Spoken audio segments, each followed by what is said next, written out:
Hello everyone. This is Dr. Madhushri Chatterjee and welcome to MC Biology classes.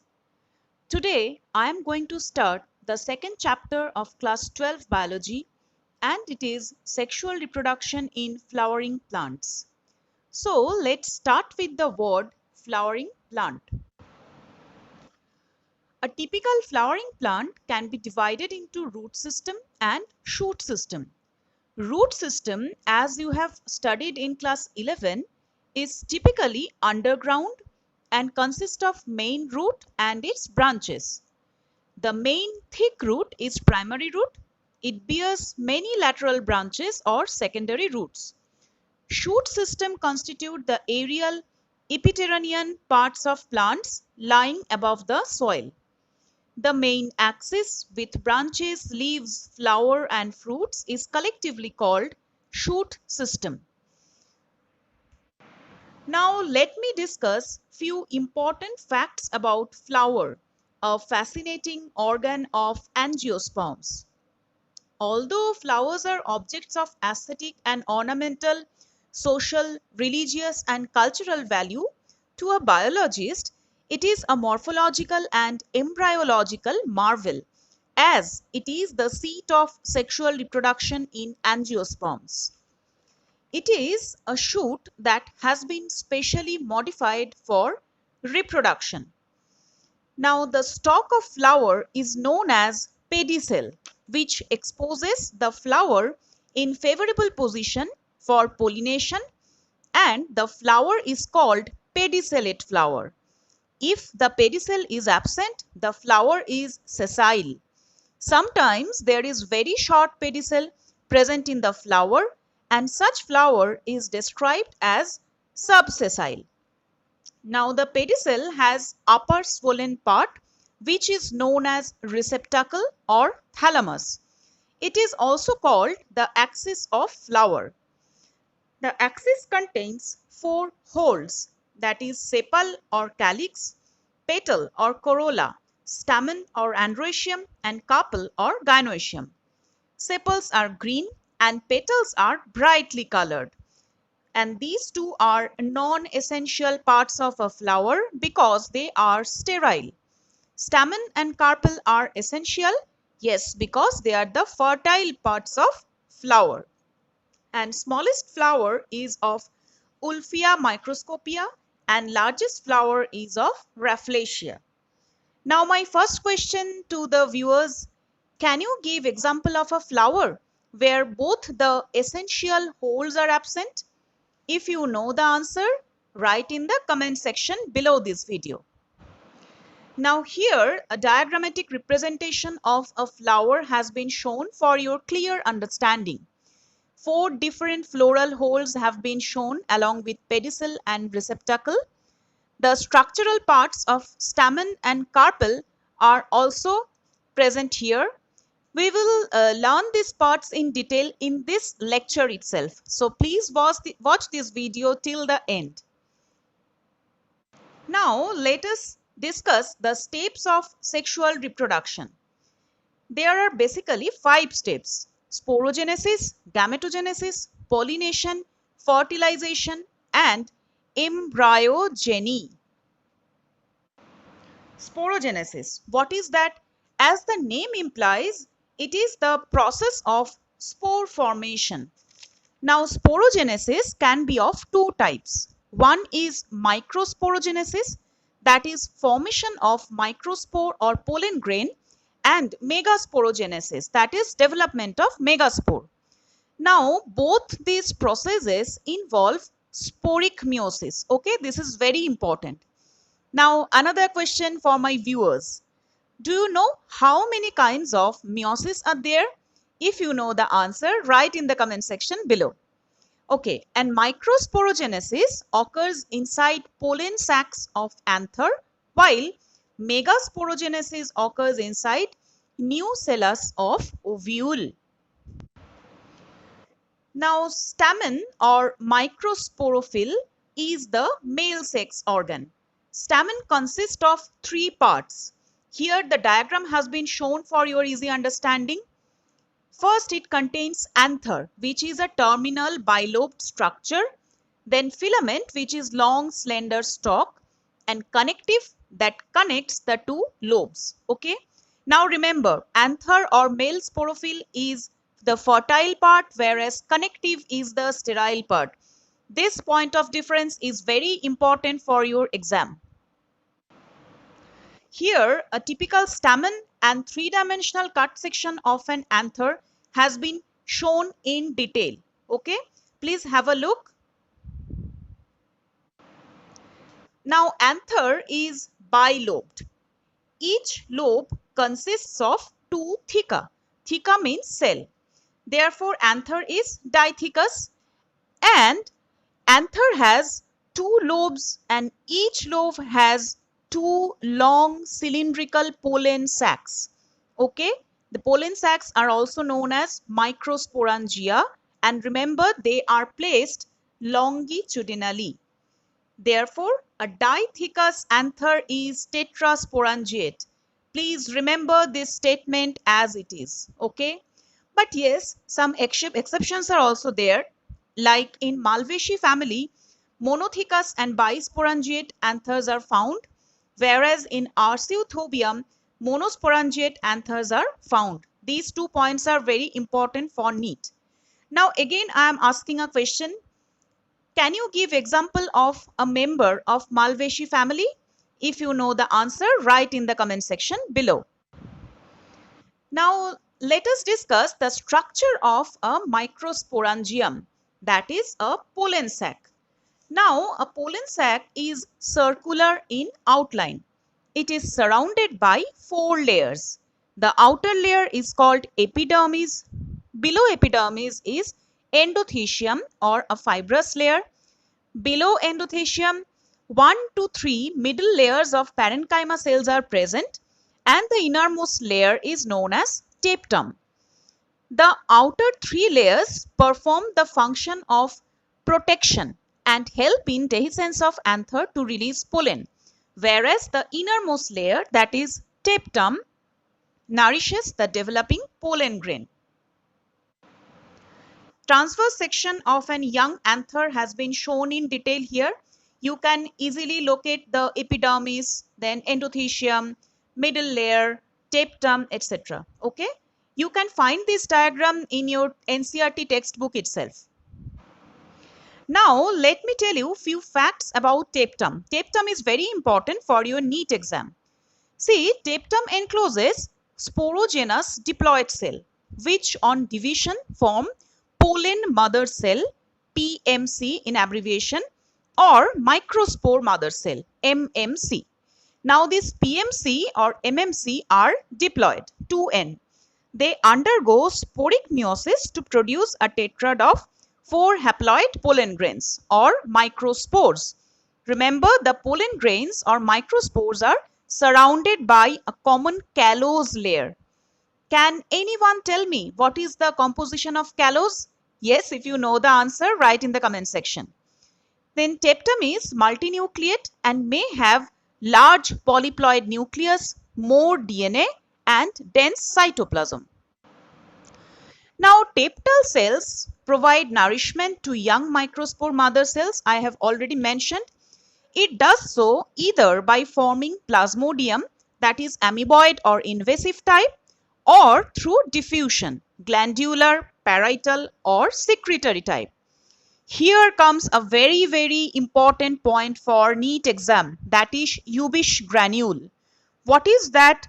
Ubish granule is lipid-rich granule produced by glandular tapetum, and it contains sporopollenin.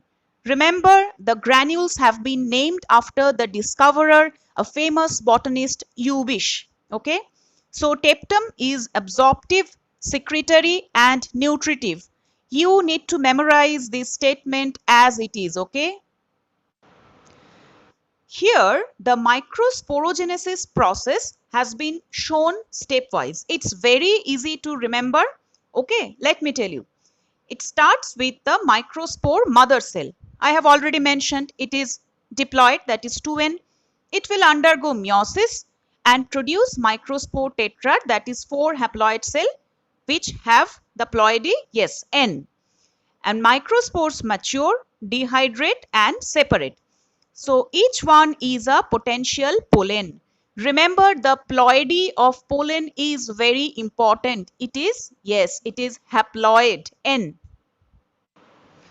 Now again some important points for NEET exam. All four pollen grains in tetrad are covered by a layer of callose, which on degeneration by Calais enzyme separate the pollen grains. In Cyperus, out of 4 pollen grains in a tetrad, 3 degenerate. So they produce only 1 pollen per meiosis. See, this is an exception, okay? Because in all other cases, 4 pollens are produced, but in case of Cyperus, only 1 pollen is produced. Next point is all cells of anther are diploid except pollen grains. This is a very important concept and a number of times questions have been asked from this particular concept. Then what is pollinium? It's a sac-like structure present in Calotropis and some orchids where pollen grains of an anther lobe remain attached. Here the structure of pollen grain has been described. The diagram of a pollen grain is already shown for your understanding. Pollen grain is basically spherical, 25 to 50 micrometer in diameter. It has two layered wall. The hard outer layer is called exine, which is made up of sporopollenin. And remember, sporopollenin is one of the most resistant organic material known. It is so resistant that it can withstand very high temperatures, very strong acids as well as alkali. And most surprising thing is that no enzyme that can degrade sporopollenin is so far known. Okay? The exine has a prominent aperture called germ pore. You can find in the diagram itself. In the germ pore, sporopollenin is absent. Now pollen grains, due to presence of this very hard exine layer, are well preserved as fossils. Okay. Now the inner wall of pollen grain is called intine. It is a thin and continuous layer which is made up of cellulose and pectin. And the cytoplasm of pollen grain is surrounded by plasma membrane. A mature pollen grain. See, the structure of a mature pollen grain has been described here along with a suitable diagram. A mature pollen grain contains two cells. One is vegetative and the another one is generative. Now, vegetative cell is the bigger one. It is abundant in food reserve and it contains large irregular nucleus. Whereas generative cell is small, it floats in the cytoplasm of vegetative cell. It's spindle-shaped, dense cytoplasm and a nucleus is present. Here again, very important points for NEET. See, I have underlined these points. These are so important. In over 60% angiosperm, pollen grains are shed at this two-celled stage. Two-cell means vegetative and generative. Okay. So what happens in the remaining species? In the remaining species, the generative cell divides mitotically to give rise to two male gametes before pollen grains are shed. That means it's a three-celled stage. Okay, three-celled means one was vegetative cell and the generative cell after division produced two male gametes. So finally it's a three-celled stage. Again some important points. Pollen kit. What is that? Yellowish viscous sticky substance covering exine in insect pollinated pollen grain. Then germ pore I have already mentioned, that is prominent aperture present in the pollen grain exine where sporopollenin is absent. Then what is palynology? Yes, it's the branch of study of pollen grain. Then pollen grains of many species cause allergy, okay, and bronchial affliction also, leading to chronic respiratory disorders like asthma, bronchitis, which are really very dangerous. It may be mentioned that Parthenium or Charadrus that came to India as contaminant with imported wheat have become ubiquitous in occurrence and they are responsible for causing pollen allergy. Okay. Now pollen being very rich in nutrients, are used as a food supplement. It is normally used in Western countries to increase the performance of athletes as well as race horses. Now, the development of male gametophyte. I have already discussed two cells are present, like one vegetative, one generative. Now, the large vegetative cell is also known as tube cell. On landing on stigma, pollen absorbs water and nutrients, and tube cell comes out in the form of a long unbranched pollen tube. Wall of pollen tube made up of pectin, callose and cellulose. And remember, boron helps in the growth of pollen tubes. Now the generative cell migrate into pollen tube, undergoes mitosis and forms two equal male gametes. Okay. A pollen grain with pollen tube carrying male gamete represents male gametophyte in angiosperm. Very important. You need to memorize it as it is. Then megasporogenesis, the second step. What is that? As the name suggests, it is the formation of haploid megaspore in the ovule from diploid megaspore mother cell. Now the diagram shows here the gynoecium or carpel, which is the female sex organ. Carpel bears three parts: stigma, which receives pollen grain, then style, which is elongated slender part beneath the stigma, and ovary, which is the basal swollen part. Now, ovarian cavity is present inside ovule and placenta inside ovarian cavity. Ovule arising from the placenta or what is a cushion-like covering is megasporangia or ovule. Now, the number of ovules in ovary may vary. It may be one, like in case of wheat, paddy, mango, etc., or many, like papaya, watermelon, orchid, etc. Now, let me tell you the different parts of an ovule. As you can see in the diagram itself, the ovule contains small structure attached to the placenta, which is called funicle. Okay, that means ovule is attached to placenta by funicle. The body of ovule fuses with funicle in the region which is known as hilum. That means hilum is the junction between ovule and the funicle. Now each ovule has one or two protective envelope which are known as integuments, and integuments encircle nucellus except at the tip where a small opening called micropyle is organized.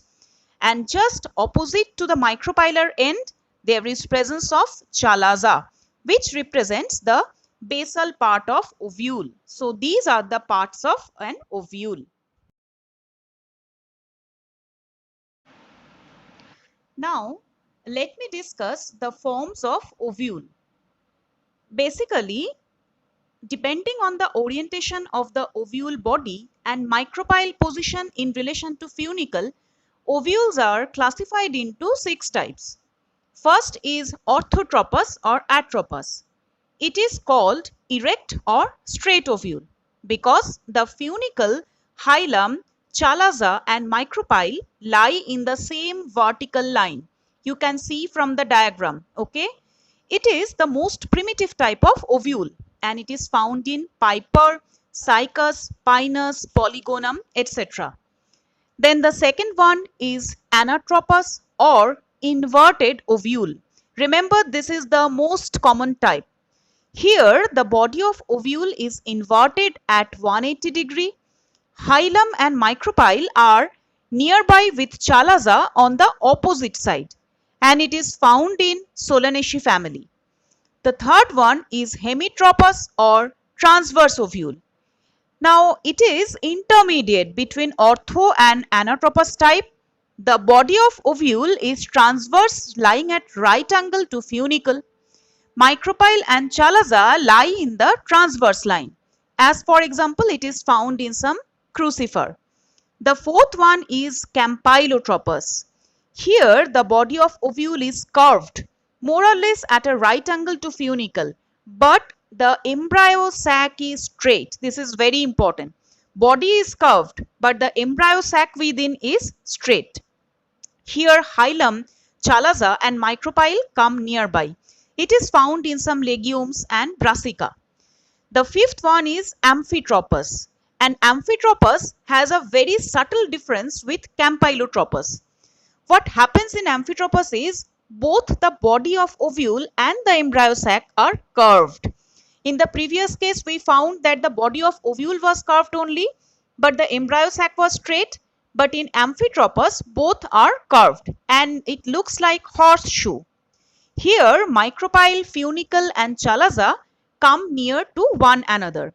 It is found in lemna, poppy and some crucifers.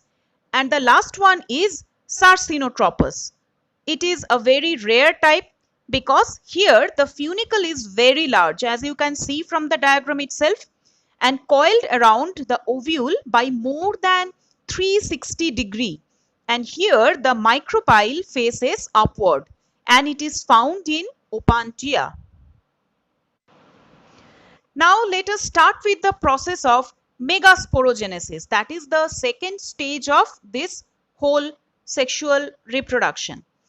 Now in megasporogenesis, what happens? In the first step, ovules generally differentiate a single megaspore mother cell or MMC in the micropylar region of the nucellus. Then MMC undergoes meiosis and it will produce 4 megaspore. Now the only one of the 4 megaspores is functional, remember, and the other 3, mostly the upper 3, degenerate, okay? And the only one that is functional megaspore develops into female gametophyte or embryo sac. Now, how does the development of female gametophyte occur? Functional megaspore undergoes 3 rounds of mitosis to form female gametophyte or embryo sac. 3 rounds of mitosis means 1 to 2, 2 to 4 and 4 to ultimately 8 nuclei. Now 4 nuclei among the 8 are found at each pole. One nucleus from each pole migrates to the center to form 2 polar nuclei. Polar nuclei fuse to form a diploid secondary nucleus, that is, central cell bears 2 polar nucleus. Now what happens to the remaining 6?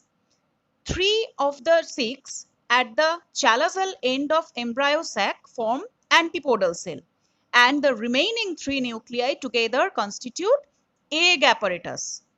Now egg apparatus consists of synergids or helper cell and an egg which hangs between them.